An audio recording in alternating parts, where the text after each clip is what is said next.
ధరణి సమస్యలను సెట్ చేద్దాం, ఆ తర్వాత చట్ట సవరణ. రాష్ట్ర సర్కార్ నిర్ణయం. పెండింగ్ లో 2.5 లక్షలకు పైగా అప్లికేషన్లు. వాటికి పరిష్కారం చూపనున్న ప్రభుత్వం. ఫీల్డ్ విజిట్ చేసి ప్రాబ్లమ్స్ తెలుసుకోవాలని యోచన. సమస్యలపై చర్చించిన ధరణి కమిటీ. త్వరలో గవర్నమెంట్ పలు సిఫార్సులు. అటవీ వర్క్ దేవాదాయ సర్కారు భూములపైన ఓ రిపోర్ట్. ఈ నెల 17న మరోసారి కమిటీ సమావేశం.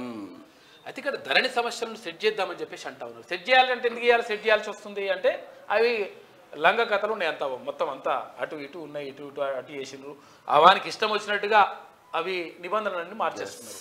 సీసీఎల్ఏ అని పెట్టేసిన దానికి నవీన్ మిట్టల్ అంటాడు, దానికి పెద్ద మనిషి, దానికి వాడు మొత్తం లంగ కథలు. వాడు ఇట్లా అంటేనే ఓకే, లేకపోతే కలెక్టర్ కూడా ఏం చేయాలంటే కనిపించాలంటే ఇట్లా మొత్తం లంగ కథలు ఉన్నాయి కాబట్టి ఈ లంగ కథలు సెట్ చేయాల్సిన అవసరం ఉన్నది.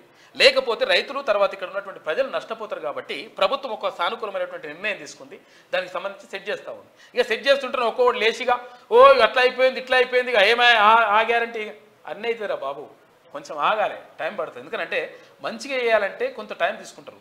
చెడు ఏదైనా ఇష్టం వచ్చినట్టు చేయాలనుకుంటే ఏదో నిర్ణయం తీసుకోవచ్చు, అట్లుంటుంది లెక్క. ధరణి సమస్యలను పరిష్కరించిన తర్వాతే the Telangana rights in land and pattadar passbook చట్టం 2020ను సవరించాలని రాష్ట్ర ప్రభుత్వం సూత్రప్రాయంగా నిర్ణయించింది. ఇందుకోసం ఎలా ముందుకెళ్తే బాగుంటుందనే దానిపై నిపుణుల నుంచి వివరాలు తెచ్చుకుంటుంది. టైటిల్ గ్యారంటీ ఇచ్చేలా సమగ్ర రెవెన్యూ చట్టంగా ప్రస్తుతం ఉన్న చట్టాన్ని మార్చాలని రాష్ట్రం భావిస్తుంది.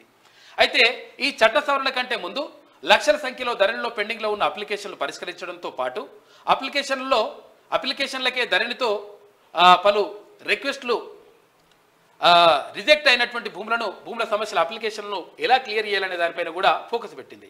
గ్రామం మండలాల వారీగా ఎక్కడ ఏ రైతు ఏ సమస్యపై ధరణిలో అప్లై చేసుకున్నారో తెలుసుకుని మండలాల వారీగా సమస్యలకు పరిష్కారం చూపాలని భావిస్తుంది. అందులో భాగంగానే ఏ మాడ్యూల్స్లో అప్లికేషన్ రిజెక్ట్ అవుతున్నాయి, ఏ రకమైన భూ సమస్యలకు ధరణిలో మార్పు చేసేందుకు ఇబ్బంది అవుతున్నది, మ్యూటేషన్, సక్సెషన్, భూ విస్తీర్ణంలో తక్కువ ఎక్కువలు, మిస్సింగ్ సర్వే నెంబర్లు, నిషేధిత భూముల జాబితాలో పట్టా పాస్బుక్లు ఏమున్నాయి వంటి వాటిపై ఫీల్డ్ లెవెల్లోకి వెళ్ళి మరీ పరిష్కారాన్ని సులువు చేయాలని చెప్పేసి రాష్ట్ర ప్రభుత్వం అనుకుంటున్నది. అందులో భాగంగానే ప్రత్యేకంగా దీనిపైన దృష్టి పెట్టినట్టుగా కనిపిస్తూ ఉంది రాష్ట్ర ప్రభుత్వం. కోర్టుకు పోకుండా ఎలా పరిష్కరించాలి? వాస్తవంగా ఇవన్నీ ధరణిని టచ్ చేస్తే కేసీఆర్ రెడీగా ఉన్నాడు కోర్టుకు పోవడానికి. ఏమంటారంటే యాక్చువల్గా ఇప్పుడు పోయినా కానీ ఇప్పుడు మనం తహసీల్దార్ ఆఫీస్కో లేకపోతే ఆర్డీఓ ఆఫీస్కో ఇట్లా పోతే ఏం చేస్తారంటే, అరే మా భూమికి వాడు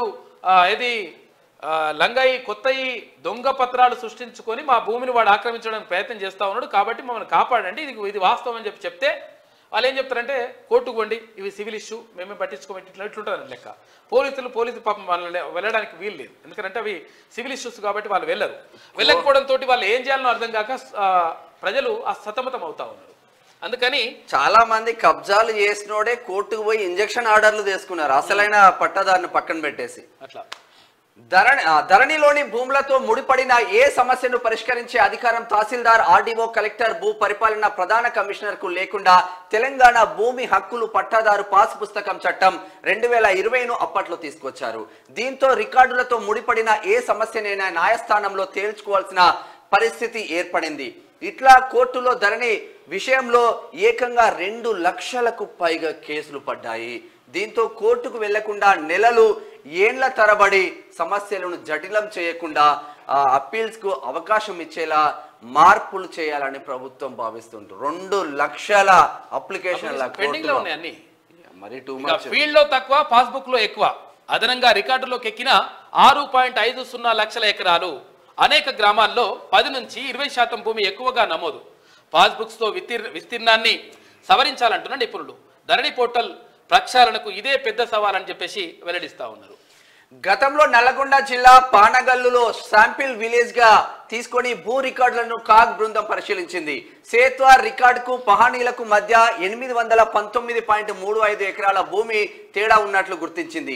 ఈ గ్రామ సేత్వా రికార్డ్ ప్రకారం 3073 ఎకరాలు ఉండగా పహానీలో మాత్రం 3893.33 ఎకరాలు భూమి నమోదైంది.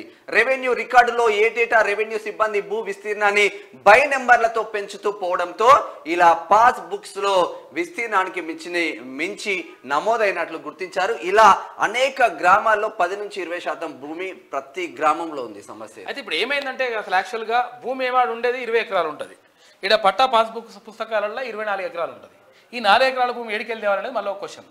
అయితే విషయం ఏంటంటే అసలు యాక్చువల్గా గతంలో అప్పుడు ఏది నిజాం ప్రభుత్వం ఉన్నప్పుడు ఏం చేసింది, ఎందుకు కదా అనాథ భూమి అని చెప్పేసి అనుకుంటున్నాం కదా, ఈ అనాథ భూమి అని చెప్పేసి 2 గ్రామాల మధ్య ఉన్నటువంటి భూమిని కొంత భూమిని అటు తీసి పెట్టేటోళ్ళు. ఎందుకంటే ఈ గట్టి పంచాయతీ బిట్టి పంచాయతీలు వస్తే జర్ర అటు జరిపినా ఇటు అయినా కానీ సెట్ చేసుకోవచ్చు అని.